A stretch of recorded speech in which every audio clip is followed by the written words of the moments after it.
नमस्कार दोस्तों, आप लोगों का एक बार फिर से स्वागत है हमारे YouTube चैनल MSH क्लासेस पर। दोस्तों, आज मैं आप लोगों को नागपुरी लोक साहित्य से संबंधित प्रश्न उत्तर कराने जा रहा हूं।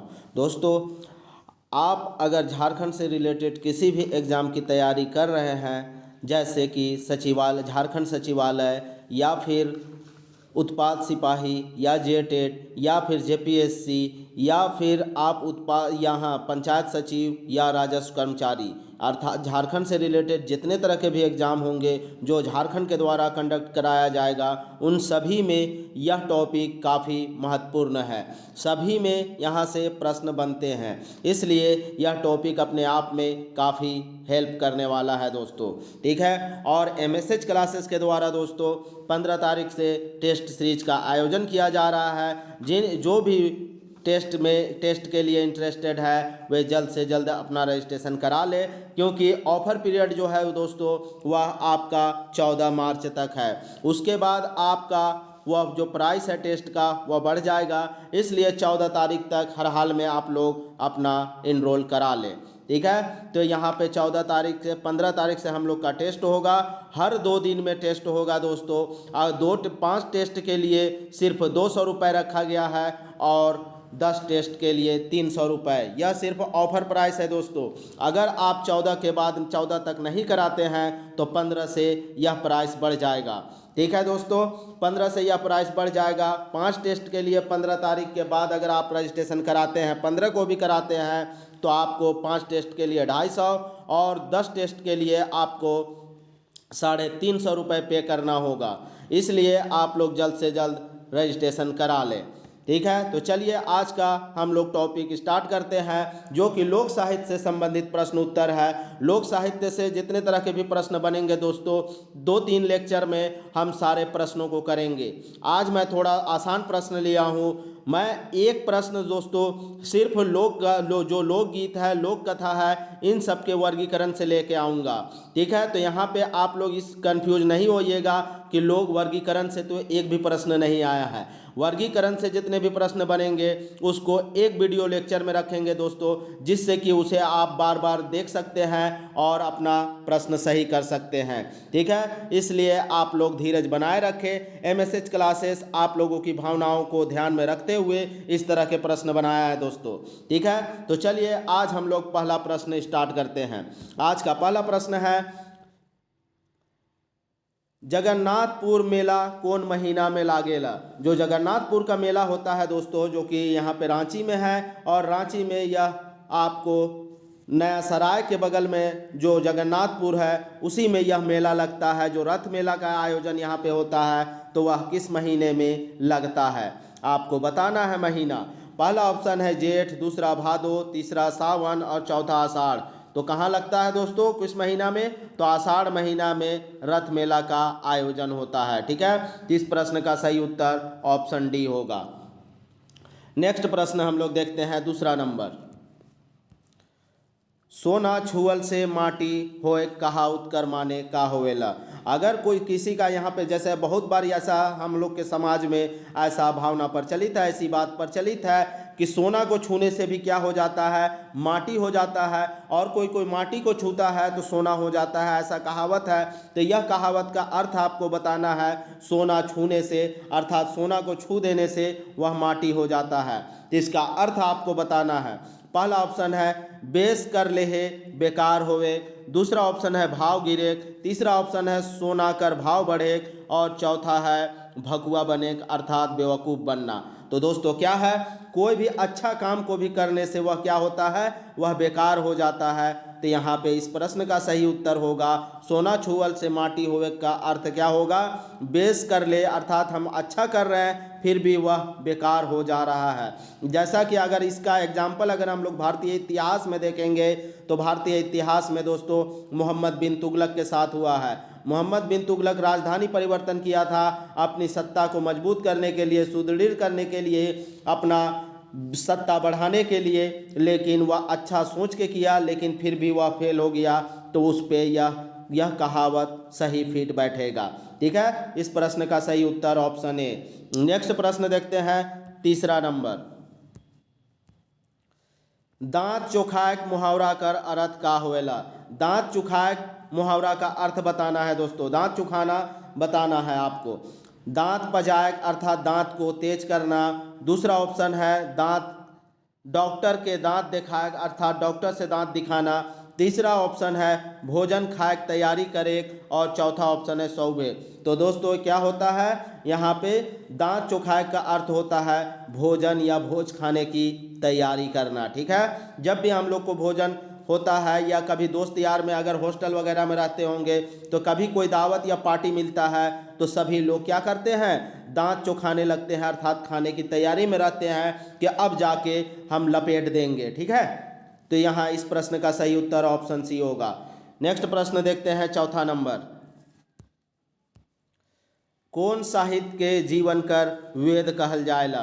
कौन सा साहित्य है जिसको साहित्य का वेद कहा जाता है? आप बताइए कौन सा साहित्य को। पहला ऑप्शन है लोक साहित्य को, दूसरा ऑप्शन है शिष्ट साहित्य को, तीसरा ऑप्शन है मौलिक साहित्य को और चौथा ऑप्शन है सौभे। तो किसको कहा जाता है दोस्तों साहित्य के जीवन का वेद? तो वेद कहा जाता है लोक साहित्य को। जिस प्रकार की वेद आप अति महत्वपूर्ण होता है इसी प्रकार साहित्य के लिए लोक साहित्य बहुत ही महत्वपूर्ण होता है। और जिस तरह से वेद को कोई लिखा नहीं है उसी तरह से लोक साहित्य को भी माना जाता है कि किसी ने कलमबंद नहीं किया है, यह मौखिक रूप से सुना सुनाया एक पीढ़ी से दूसरे पीढ़ी तक चलते आया है। इस प्रश्न का सही उत्तर ऑप्शन ए। नेक्स्ट प्रश्न देखते हैं पांचवा नंबर। लोक साहित्य कर विद्वान मन में सबसे बड़ नाम के करा है? जो भी लोक साहित्य का विद्वान है उन सभी में सबसे बड़ा नाम किसका है? पहला ऑप्शन है डॉक्टर सत्येंद्र का, दूसरा ऑप्शन है डॉक्टर श्याम परमारकर, तीसरा ऑप्शन है पंडित राम नरेश त्रिपाठी कर और चौथा ऑप्शन है कृष्णदेव उपाध्याय। सभी बड़े हैं दोस्तों लेकिन इन सभी में से सबसे बड़ा का नाम आपको चुनना है। ठीक है, तो यहाँ पे सबसे बड़ा हो जाएगा इन सभी में से डॉक्टर सत्येंद्र, क्योंकि डॉक्टर सत्येंद्र के अनुसार ही जो लोकगीत का जो बंटवारा हुआ है वो सबसे सटीक हुआ है दोस्तों, उसी को माना जाता है। लोक साहित्य का भी जो बंटवारा हुआ है इन्हीं के अनुरूप वाले को माना जाता है। इस प्रश्न का सही उत्तर ऑप्शन ए होगा। नेक्स्ट प्रश्न देखते हैं 6 नंबर। हमरे कर संस्कृति में कदलेटा नामक अनुष्ठान कहिया करे परंपरा है? कदलेटा जो एक अनुष्ठान होता है जो तो यह संस्कृति से जुड़ा हुआ चीज़ है, तो यह कब किया जाता है यह अनुष्ठान आपको बताना है। पहला ऑप्शन है धान काटे से पहले अर्थात धान जब लग जाता है और धान जब पक जाता है तो धान कटने से पहले किया जाता है। दूसरा ऑप्शन है धान बुने से पहले अर्थात धान को लगाने से पहले और तीसरा ऑप्शन है धान मिसे से पहले अर्थात धान जब दोस्तों धान को अलग किया जाता है उस वक्त, और चौथा ऑप्शन है धान रोपे से पहले। तो कब किया जाता है दोस्तों कदलेटा? तो खेत को पूरा कादो अर्थात पानी और कीचड़ को मिला के कादो बनाया जाता है, तो यह धान रोपने से पहले किया जाता है। कादो बना के करने से धान की उपज अच्छी होती है दोस्तों। ठीक है, तो इसलिए इस प्रश्न का सही उत्तर ऑप्शन डी होगा। नेक्स्ट देखते हैं 7वां नंबर। परिकथा के अंग्रेजी भाषा में का कहल जाएला? जो परिकथा है दोस्तों मैं बता चुका हूँ आप लोग को थ्योरी क्लास में, तो परिकथा को अंग्रेजी भाषा में क्या कहा जाता है? तो क्या कहा जाता है आप लोगों को पता होगा, फेयरी टेल्स कहा जाता है। ठीक है, परिकथा को फेयरी टेल्स कहा जाता है अंग्रेजी में। नेक्स्ट प्रश्न देखते हैं 8 नंबर। लोक कथा में कौन जिनिस कर व्यवहार घड़ी घड़ी कथा सुनाए के लिए करल जाएला? लोक कथा में दोस्तों किस वस्तु का किस प्रकार का जिनिस अर्थात यहाँ पे किसी भी जीव जंतु या वस्तु से संबंधित है, तो किस वस्तु का या जिस जीव जंतु का व्यवहार जो है वह बार बार कथा सुनाने के लिए होता है आपको बताना है। तो किसका होता है? अवदान कथा का होता है, दूसरा कथानक रूढ़ी का होता है और तीसरा है अलंकार का होता है और चौथा है पशु पक्षी कथा का होता है। तो किसका होता है दोस्तों? तो कथानक रूढ़ी अर्थात हम लोग देखते हैं कि कौन घड़ी घड़ी हम लोग को सुनाता है, तो यहाँ पे जो घर का बूढ़ा बुढ़िया होता है उसी को कथानक रूढ़ी, क्योंकि वह लोग रूढ़िवाद से ग्रसित होता है और वही लोग कथा सुनाते हैं, इसलिए इस प्रश्न का सही उत्तर ऑप्शन बी होगा। नेक्स्ट प्रश्न देखते हैं 9 नंबर। 9 नंबर में क्या कहा गया है? नागपुरी लोक साहित्य नामक किताब के कर द्वारा लिखल जाए है। नागपुरी लोक साहित्य किताब जो है वह किनके द्वारा लिखी गई है, नाम आपको बताना है। पहला ऑप्शन है डॉक्टर भुवनेश्वर अनुज, दूसरा ऑप्शन है डॉक्टर विशेश्वर प्रसाद केसरी, तीसरा ऑप्शन है डॉक्टर कुमारी वासंती और चौथा ऑप्शन है डॉक्टर उमेश नंद तिवारी। तो किनके द्वारा लिखी गई है दोस्तों? तो डॉक्टर भुवनेश्वर अनुज के द्वारा नागपुरी लोक साहित्य किताब लिखा गया है। ठीक है, तो इस प्रश्न का सही उत्तर ऑप्शन ए होगा। 10 नंबर देखते हैं, डॉक्टर राम प्रसाद का नागपुरी लोक कथा नामक किताब कहाँ से प्रकाशित हुई है? डॉक्टर राम प्रसाद ने नागपुरी लोक कथा नामक एक किताब लिखा है, तो यह किताब कहाँ से प्रकाशित हुआ है आपको बताना है। तो कहाँ से प्रकाशित हुआ है दोस्तों? तो यह रांची से प्रकाशित हुआ है। तो इस प्रश्न का सही उत्तर, 10 नंबर प्रश्न का सही उत्तर ऑप्शन बी होगा। नेक्स्ट प्रश्न देखते हैं 11 नंबर, बैलेड नामक अंग्रेजी शब्द कौन तरह कर लोक साहित्य भाग ले व्यवहार करल जाएला? जो बैलेड नामक अंग्रेजी शब्द है वह किस तरह के लोक साहित्य भाग में व्यवहार किया जाता है आपको बताना है। तो पहला ऑप्शन है लोक कथा में, दूसरा ऑप्शन है लोकगीत में, तीसरा ऑप्शन है लोक गाथा में और चौथा ऑप्शन है लोक नाटक में। तो किस में किया जाता है दोस्तों? तो यह लोक गाथा में किया जाता है बैलेड नामक अंग्रेजी शब्द। ठीक है, लोक गाथा जिसको वैसी कथा जो कि गीत के तरह होता है दोस्तों। ठीक है, गीत की तरह जो सुनाया जाता है उसे लोक गाथा कहते हैं और इसे बैलेड कहा जाता है अंग्रेजी में। ठीक है, याद रखिएगा, इस प्रश्न का सही उत्तर ऑप्शन सी। नेक्स्ट प्रश्न देखते हैं 12 नंबर, राधा कृष्ण नामक विद्वान कर कौन लोक कथा अनुवाद रूप में नागपुरी पाठ्य पुस्तक में प्रकाशित हुई है? जो राधा कृष्ण एक विद्वान है नागपुरी के, उनके द्वारा एक ऐसा चीज़ लिखा गया है जो लोक कथा से संबंधित है और उसका नागपुरी पाठ्य पुस्तक में वह प्रकाशित हुआ है अनुवाद के साथ। तो ऐसा कौन सा है दोस्तों, क्या है? तो इसी को आपको बताना है।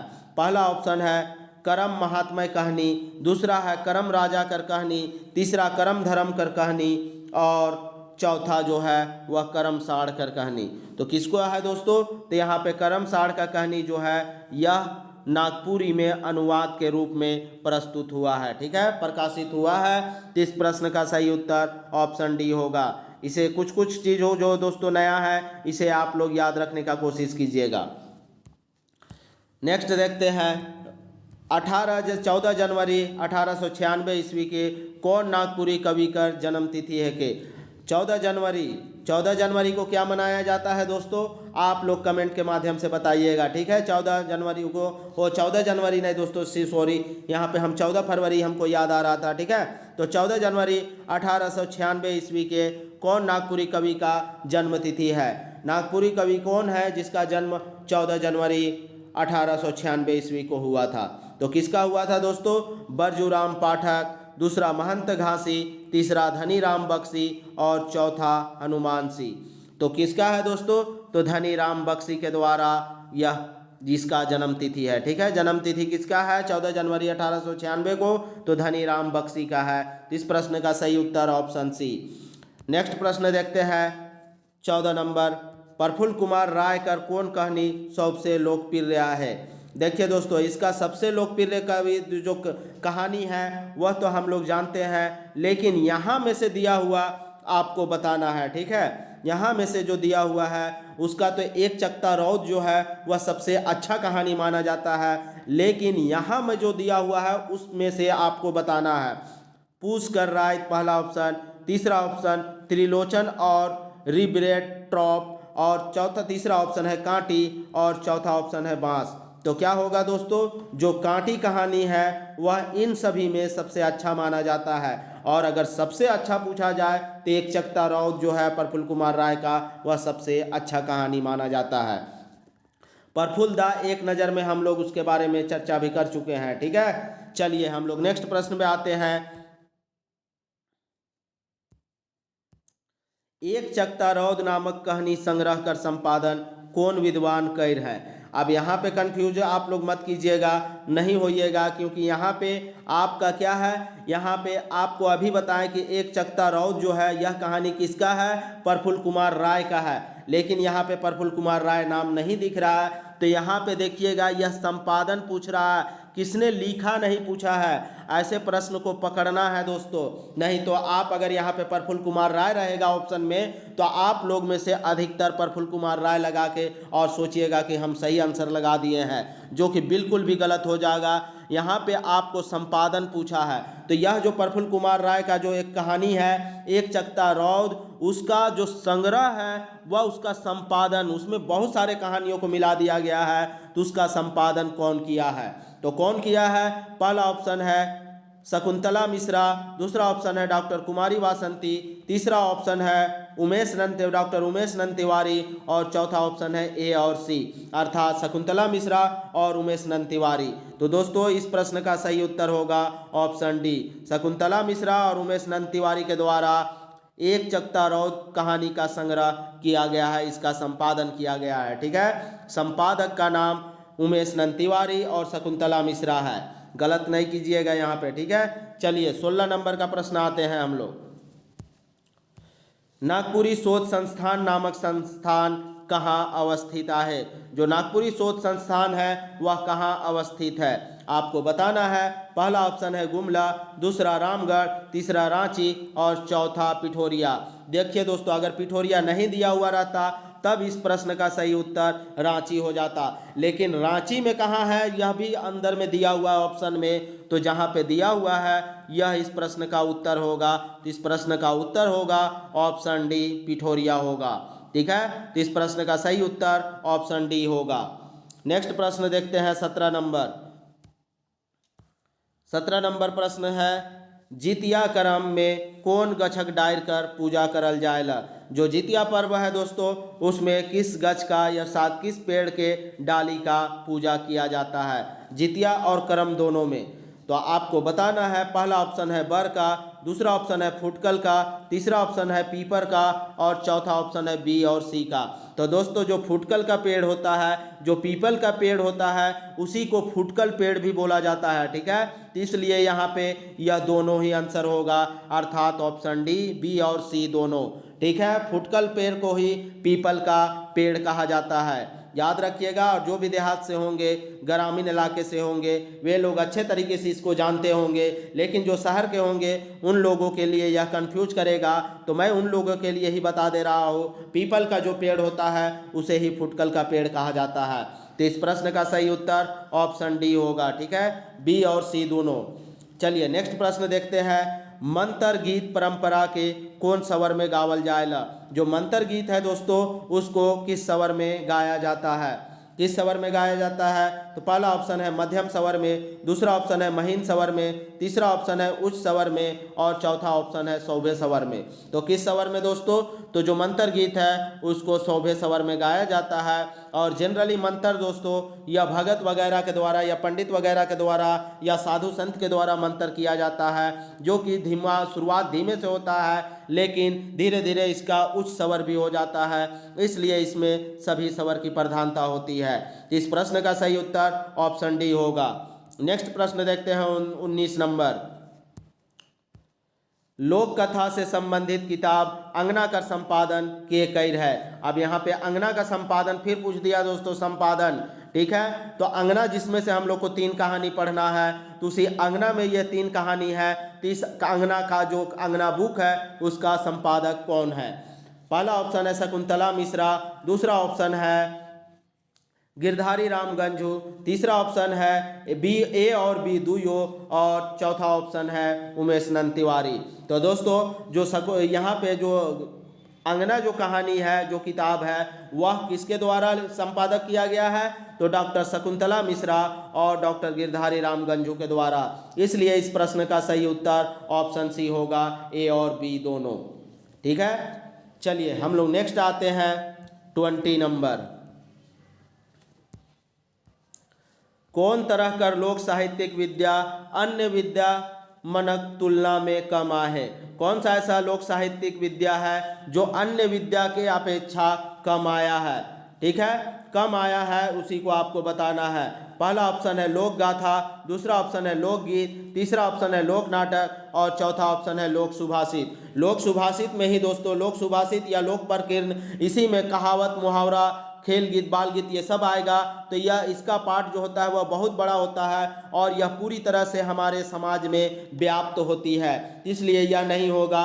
और लोक नाटक भी हम लोग को देखने को मिलता है। लोकगीत तो हम लोग का जन्म से लेकर मृत्यु तक रहता है दोस्तों। तो यहाँ पे कौन सा कम आया है? तो यहाँ पे इस प्रश्न का सही उत्तर ऑप्शन ए होगा। लोक गाथा जो है यह कम दिखने को मिलता है। अन्य साहित्यिक जो है और जो भी है लोकगीत, लोक कथा, इन सब के तुलना में लोक गाथा जो है वह कम देखने को मिलता है। ठीक है, तो इस प्रश्न का सही उत्तर ऑप्शन ए होगा।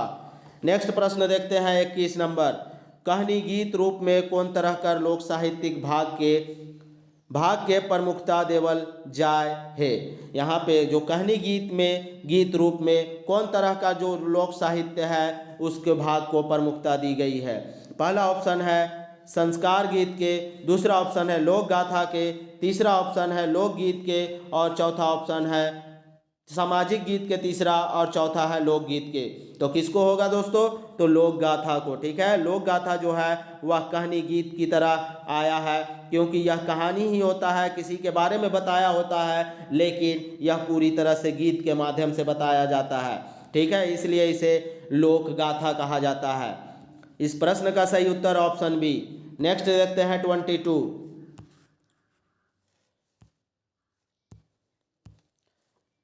विकास भारती नामक संस्था नागपुरी में कौन तरह का रचना प्रकाशित कर है। जो विकास भारती जो संस्था है दोस्तों, यह नागपुरी में किस तरह के रचना को प्रकाशित किए हैं, किस तरह के रचना को प्रकाशित किए हैं आपको बताना है। पहला ऑप्शन है लोक नाटक के, दूसरा ऑप्शन है लोक गाथा के, तीसरा ऑप्शन है लोक कथा के और चौथा ऑप्शन है लोक सुभाषित के। तो किसको दोस्तों? तो लोक कथा को यह प्रकाशित किया है। ठीक है, विकास भारती जो है यह लोक कथा को प्रकाशित किया है। ठीक है, तो इस प्रश्न का सही उत्तर ऑप्शन सी होगा। नेक्स्ट देखते हैं 23 नंबर। 23 नंबर में देखते हैं सात भाई और एक बहन नामक रचना कौन तरह का साहित्यिक कृति है के। दोस्तों 1-2 दिन के बाद मैं आपको सात भाई और एक बहन का जो कहानी है जहां से प्रचलित है, यह ठाकुर गांव के कनौज वाले इलाके से यह प्रचलित है दोस्तों, जहां पे तो वहाँ पे मैं आप लोगों को जाके आंखों देखा हाल मैं आप लोगों को बताऊंगा कि किस तरह से वह पहाड़ है, किस तरह से वहाँ का बांस है और जहाँ पे उनका उस बहन का जो हड्डी वगैरह जो फेंका गया था, वहाँ पे जो बांस का निकला था, उन सब के बारे में मैं आप लोगों को लाइव दिखाऊंगा दोस्तों। ठीक है, तो आप लोग चैनल पे बने रहें। मैं इस कहानी को लाइव आंखों देखा हाल आपको बताऊंगा, तो आप लोगों को पूरे अच्छे तरीके से यह कहानी याद हो जाएगा। ठीक है, तो अभी आपको बताना है सात भाई और एक बहन रचना कौन तरह का साहित्यिक कृति है के। तो कौन तरह का साहित्यिक कृति है दोस्तों? यह एक कहानी है और कहानी को ही लोक कथा कहा जाता है। तो यहाँ पे इस प्रश्न का सही उत्तर ऑप्शन ए होगा। हम लोग 24 नंबर का प्रश्न देखते हैं। लोक कथा के संग्रह करे वाला पहला नागपुरी विद्वान कौन है कै। जो लोक कथा है उसको संग्रह करने का काम कौन किया था, उस नागपुरी विद्वान का नाम आपको बताना है। पहला ऑप्शन है E.H. हिटली के द्वारा, दूसरा ऑप्शन है कोनराड बुकाउट के द्वारा और तीसरा ऑप्शन है हेनरिक फ्लोर के द्वारा और चौथा ऑप्शन है इनमें से क्यों नहीं। तो किसके द्वारा किया गया था दोस्तों? तो कोनराड बुकाउट के द्वारा यहाँ पे कहानी जो संग्रह लोक कथा का जो संग्रह है उसको किया है। ठीक है, इस प्रश्न का सही उत्तर ऑप्शन बी होगा। नेक्स्ट प्रश्न देखते हैं हम लोग 25 नंबर। लोक साहित्य भाग में कथानक रूढ़ी का संबंध केकर से आया है। जो कथानक रूढ़ी है दोस्तों यहाँ पे उसका संबंध किससे आया है? तो किससे आया है दोस्तों? तो यह कहानी से आया है, क्योंकि यह कहानी कहने वाला है लोक कहानी, अर्थात जो एक पीढ़ी से दूसरे पीढ़ी तक आया है। इसी को जो रूढ़ी लोग होते हैं वे लोग इसी कहानी को बताते हैं अपने घर के बच्चे लोगों को। ठीक है, अर्थात बूढ़ा बूढ़ी लोगों को यहाँ पे कथा रूढ़ी कहा गया है। ठीक है, चलिए तो इस प्रश्न का सही उत्तर ऑप्शन डी। नेक्स्ट प्रश्न देखते हैं 26 नंबर। साहस से भरल प्रेरणा देख वाला लोक कहानी के का कहल जाएला। ऐसा कहानी जो पूरी तरह से साहस का साहस को प्रदर्शित करता है तो उस कहानी को क्या कहा जाता है? आपको बताना है। पहला ऑप्शन है मिथक कहा जाता है, दूसरा ऑप्शन है लीजेंड कहा जाता है, तीसरा ऑप्शन है लोक कथा कहा जाता है और चौथा ऑप्शन है फेरी टेल्स कहा जाता है। फेरी टेल्स या टेल्स दोनों एक ही होगा दोस्तों, ठीक है। तो क्या कहा जाता है, तो किसको कहा जाता है दोस्तों साहस से भरी कहानी? तो यहाँ पे लीजेंड को कहा जाता है। और लीजेंड दोस्तों जेपीएससी के मेंस में आप लोगों को पढ़ना है। जो भी जेपीएससी की तैयारी कर रहे हैं उनको लीजेंड के बारे में आपको बताना है कि लीजेंड किस प्रकार का कहानी होता है और उसमें किस क्या क्या तत्व समाहित होता है। तो यह दोस्तों साहस से भरा है, अर्थात यहाँ सैनिकों से संबंधित वाला मामला आएगा जिसमें साहस की भावना दिखाई गई है। तो इस प्रश्न का सही उत्तर ऑप्शन बी होगा। चलिए नेक्स्ट प्रश्न देखते हैं 27 नंबर। धार्मिक विश्वास से जुड़ल कहानी मन के लोक साहित्य में का नाम देल जाए है। जो भी धार्मिक विश्वास से जुड़ा हुआ जो कहानी है उसे लोक साहित्य में किस नाम से जाना जाता है? किस नाम से जाना जाता है दोस्तों? तो उसे मिथक कथा के नाम से जाना जाता है, ठीक है। मिथक क्योंकि यह सत्य प्रतीत नहीं होता लेकिन फिर भी इसमें लोगों का विश्वास होता है। यह व्यवहारिक रूप से अगर देखेंगे तो यह बिल्कुल भी व्यवहारिक प्रतीत नहीं होता, फिर भी इसमें जनमानस का विश्वास होता है, इसलिए इसे मिथक कथा कहा जाता है, ठीक है। तो यहाँ पे इस प्रश्न का सही उत्तर ऑप्शन सी होगा। नेक्स्ट प्रश्न देखते हैं। सदानी फोकलोर स्टोरीज नामक किताब कौन विद्या से संबंधित है? जो सदानी फोकलोर स्टोरीज नामक किताब लिखा गया है वह किस तरह का है, अर्थात उसमें क्या चीज़ समाहित है? तो आपको बताना है। पहला ऑप्शन है शिष्ट साहित्य में है, दूसरा ऑप्शन है मौलिक साहित्य से संबंधित है, तीसरा ऑप्शन है बैलेट से संबंधित है और चौथा ऑप्शन है बैलेट अर्थात दोस्तों हम लोग परी कथा को देखे थे, और चौथा ऑप्शन है लोक कथा। तो दोस्तों जो सदानी फोकलोर स्टोरीज है, स्टोरीज यहाँ दिया हुआ है तो स्टोरीज से यहाँ पे आप लोग कथा लगा सकते हैं, ठीक है। तो इस प्रश्न का सही उत्तर ऑप्शन डी होगा। नेक्स्ट प्रश्न देखते हैं 29 नंबर। गोबर गणेश शब्द कर प्रयोग के कर ले करल जायला। जो गोबर गणेश शब्द है उसका प्रयोग किसके लिए किया जाता है? किसके लिए किया जाता है दोस्तों? तो जो बुद्धिहीन लोग होता है उनके लिए गोबर गणेश, अर्थात उन लोगों में बुद्धि नहीं होता है और पूरे काम को खराब कर देता है, इसलिए उनके लिए यह प्रयोग किया जाता है कि सारे काम को तुमने गोबर गणेश कर दिया, अर्थात खराब कर दिया, ठीक है। इस प्रश्न का सही उत्तर ऑप्शन ए होगा। गोबर गणेश शब्द किसके लिए? बुद्धिहीन लोगों के लिए प्रयोग होता है। नेक्स्ट देखते हैं। बूदा शब्द कर समनार्थी शब्द का है के? बूदा, बूदा का आपको बूदा का समनार्थी अर्थात पर्यायवाची शब्द बताना है दोस्तों। बूदा का पर्यायवाची शब्द पहला ऑप्शन है गछ होता है, दूसरा ऑप्शन है गाछी होता है, तीसरा ऑप्शन है पेड़ होता है और चौथा ऑप्शन है डायर अर्थात डाली। तो क्या होगा दोस्तों? तो यहाँ पे इस प्रश्न का सही उत्तर गाछी। गाछी को ही बूदा कहा जाता है दोस्तों, क्योंकि जो भी पेड़ पौधा होता है उसको पहले गाछी किया जाता है, अर्थात उसका बीज तैयार किया जाता है और बीज के बाद उसको छोड़ देते हैं, मिट्टी में डाल देते हैं, तो वह अंकुरित होकर जो छोटा छोटा निकलता है उसे ही गाछी कहा जाता है। तो यहाँ पे बूदा शब्द का क्या समनार्थी शब्द क्या होगा? गाछी होगा। तो इस प्रश्न का सही उत्तर ऑप्शन बी होगा। नेक्स्ट प्रश्न देखते हैं 31 नंबर। नाटक के नागपुरी में सामान्य रूप में क्या कहल जाएला? जो नाटक है उसको नागपुरी में सामान्य रूप से क्या कहा जाता है? तो सामान्य रूप से क्या कहा जाता है दोस्तों? नाटक को लीला कहा जाता है, याद रखिएगा, लीला कहा जाता है सामान्य रूप से नागपुरी में नाटक को। तो इस प्रश्न का सही उत्तर ऑप्शन बी होगा। नेक्स्ट प्रश्न देखते हैं 32। भारतीय साहित्य परंपरा में पंचम वेद, साहित्य की परंपरा में पांचवा वेद किसको के मानल जाएला, अर्थात किसको माना जाता है? जो भारतीय साहित्य है उसमें पांचवा वेद किसको माना जाता है? तो किसको माना जाता है दोस्तों? तो पहला ऑप्शन है महाकाव्य को, दूसरा ऑप्शन है नाटक को, तीसरा ऑप्शन है सिनेमा को और चौथा ऑप्शन है उपन्यास को। तो किसको माना जाएगा? तो यहाँ जो नाटक है उसको पांचवा वेद माना जाता है, ठीक है। अर्थात पांचवा वेद के समान, जो वेद हम लोग जानते हैं चार है, तो उसी प्रकार यहाँ पे पांचवा कहा दिया है कि जो नाटक है उसका स्थान पांचवा है, ठीक है। अर्थात भारतीय साहित्य में साहित्य को 5 भागों में बांटा गया है, तो उसमें से नाटक जो है एक है, ठीक है। तो नाटक को 5वें नंबर पे किया गया है, ठीक है। तो यह सिर्फ कहानी कहावत के लिए कहा गया है दोस्तों, ठीक है, हकीकत में ऐसा नहीं होता है, ठीक है। चलिए नेक्स्ट देखते हैं 33 नंबर।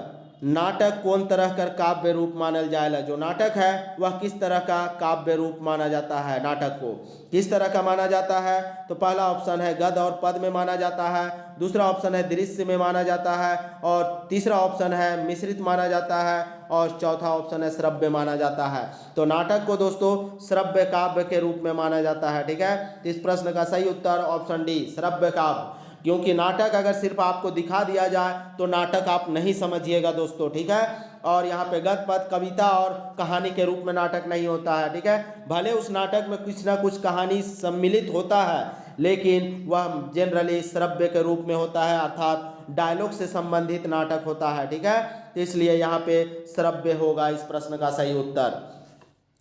चलिए नेक्स्ट देखते हैं 34 नंबर।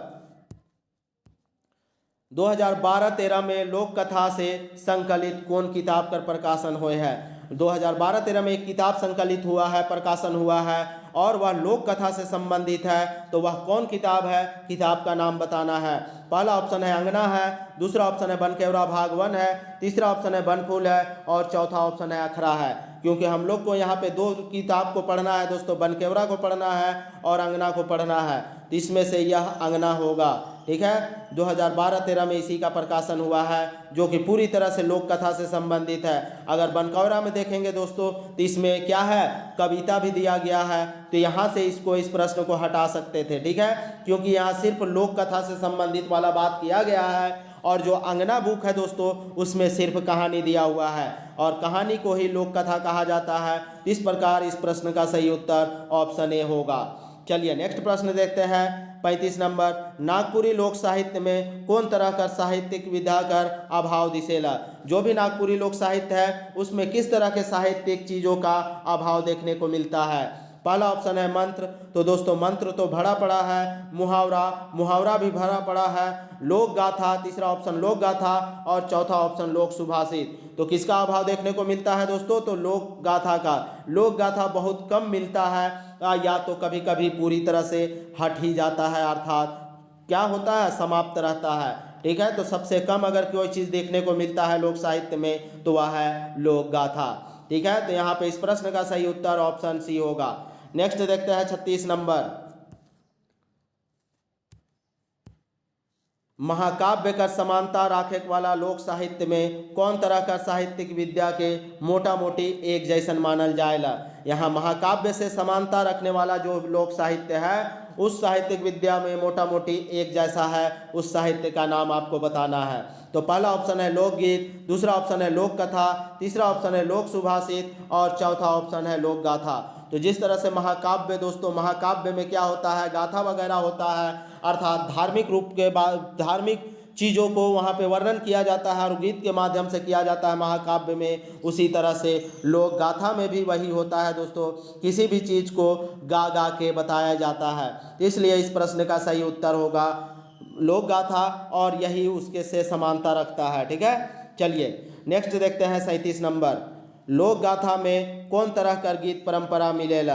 जो लोक गाथा है उसमें किस तरह की गीत की परंपरा होती है। तो किस तरह से गीत की परंपरा होती है दोस्तों, सिलसिलेवार, अर्थात लगातार होती है। ऐसा नहीं कि रुक रुक के होती है, वह हमेशा हर एक चीज़ों को लोकगीत के माध्यम से कहा जाता है।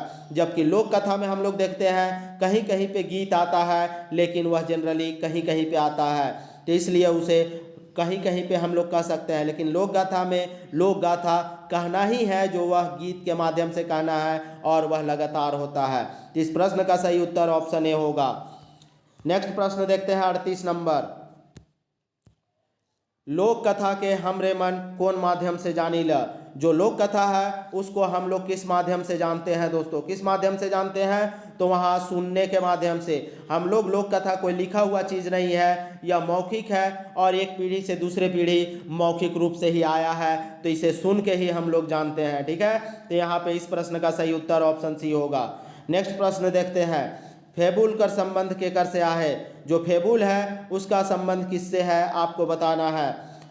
पहला ऑप्शन है अंग्रेजी कहानी से, दूसरा ऑप्शन है शिष्ट कहानी से, तीसरा ऑप्शन है लोक कथा से, और चौथा ऑप्शन है मौलिक कहानी से। तो दोस्तों यह लोक कथा के अंतर्गत आएगा। लोक कथा में ही हम लोग परी कथा देखे हैं, और परी कथा से संबंधित कथा को फेबुल कहा जाता है। ठीक है, तो यहाँ पे इस प्रश्न का सही उत्तर ऑप्शन सी होगा।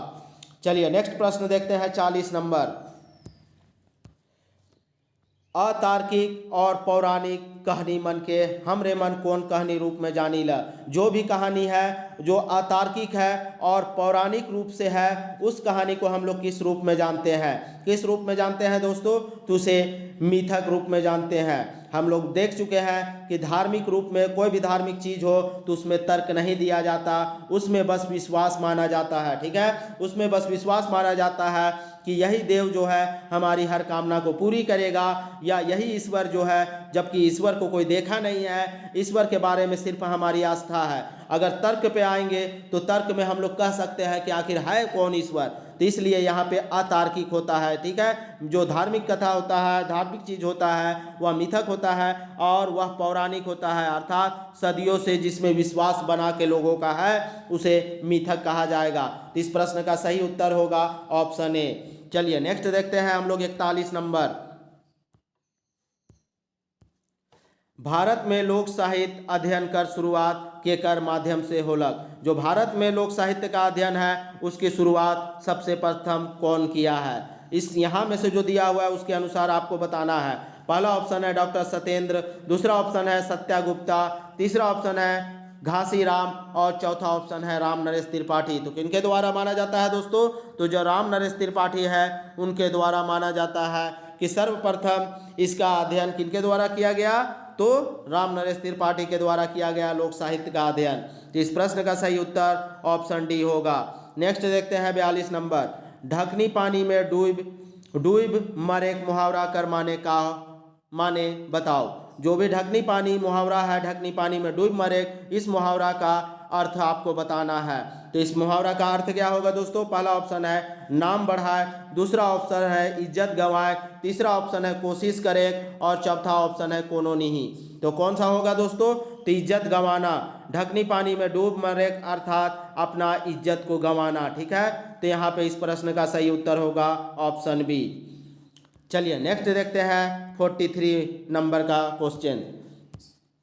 मुंह में लार, यहाँ पे लाल हो गया है दोस्तों, लार कर लीजिएगा। ठीक है, प्रिंट मिस्टेक है थोड़ा सा। यहाँ पे मुंह में लार टपके मुहावरा कर माने का होवेला। यहाँ मुख में लाल हो गया है, उसको मुंह में लार कर लीजिएगा। तो इस मुंह में लार टपके मुहावरा का अर्थ आपको बताना है। पहला ऑप्शन है मुंह में पानी आवे, दूसरा ऑप्शन है मुंह में घाव होवे, तीसरा ऑप्शन है खाए कर लालच होवे अर्थात खाने का मन करना, और तीसरा ऑप्शन है सौबे। तो क्या होगा दोस्तों, तो खाए का लालच करना। खाने का जब हम लोग को मन करेगा तभी मेरे मुंह से क्या होगा, लार निकलने लगेगा, क्योंकि लार में टाइलिन होता है जो कि भोजन को पचाने का काम करता है। तो हम लोग अगर साइंस का क्लास अगर आप लोग अच्छे से किए होंगे दोस्तों, तो यहाँ पे मुख में कौन सा एंजाइम पाया जाता है, तो मुख में लार पाया जाता है और उसी में टाइलिन एंजाइम होता है जो कि भोजन को पचाने का काम करता है, और इसी कारण से लार निकलता है। ठीक है, तो यहाँ पे खाए कर लालच होवे कि इस प्रश्न का सही उत्तर होगा। चलिए हम लोग 44 नंबर का प्रश्न देखते हैं। देवल बुझवल कर जवाब देव। ठीक है, जो बुझवल दिया हुआ है उसका जवाब आपको देना है। डायर ना पतय घूर घूर उपजेला काहे के।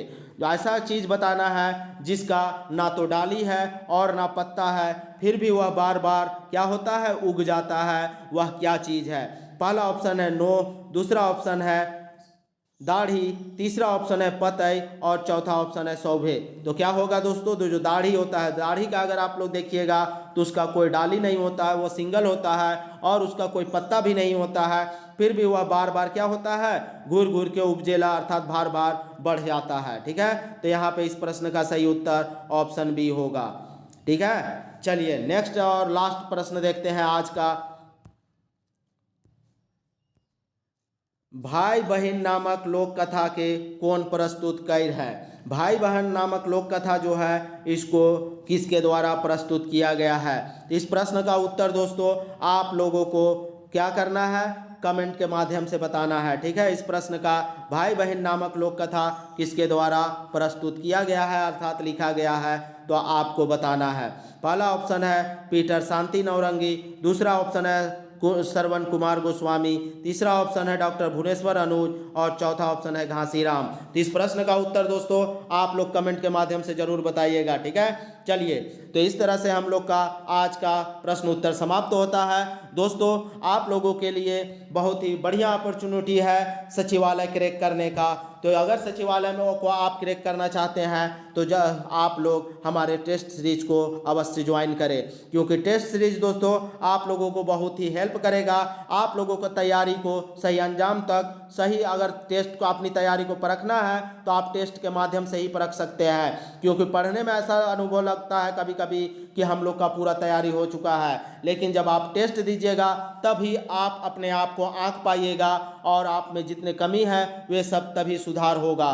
तो इसलिए आप लोग टेस्ट में अवश्य जुड़े, ठीक है। टेस्ट के लिए 14 तारीख तक रजिस्ट्रेशन का डेट है, तो जल्द से जल्द आप लोग अपना रजिस्ट्रेशन करा लें, क्योंकि यहाँ सीमित सीट है दोस्तों, ठीक है। तो जल्दी से जल्दी आप लोग अपना नाम इनरोल करा लें, ठीक है दोस्तों। तो वीडियो में अंत तक बने रहने के लिए आप लोगों का धन्यवाद। और अगर दोस्तों किन्हीं जिन लोगों को भी पीडीएफ चाहिए तो पीडीएफ के लिए जो नंबर दिया हुआ है व्हाट्सएप नंबर, उस पर आप लोग कांटेक्ट कर सकते हैं। और पुराना लेक्चर जिन लोगों ने भी नहीं देखा है तो डिस्क्रिप्शन में लिंक दिया हुआ है दोस्तों, आप लोग वहां जाके आप पुराना वीडियो देख सकते हैं। पुराना वीडियो में दोस्तों पूरा बनकेवरा है, प्लस लोकगीत है, व्याकरण का पाठ है, साथ ही साथ इंडियन पॉलिटी का कुछ लेक्चर है, साथ ही साथ इकोनॉमिक्स का कुछ लेक्चर है और कुछ ट्रिक्स बताया गया है दोस्तों। तो उन सभी को जाके आप लोग देख सकते हैं। तो चलिए, वीडियो में बने रहने के लिए आप लोगों का धन्यवाद। जय झारखंड, जोहार।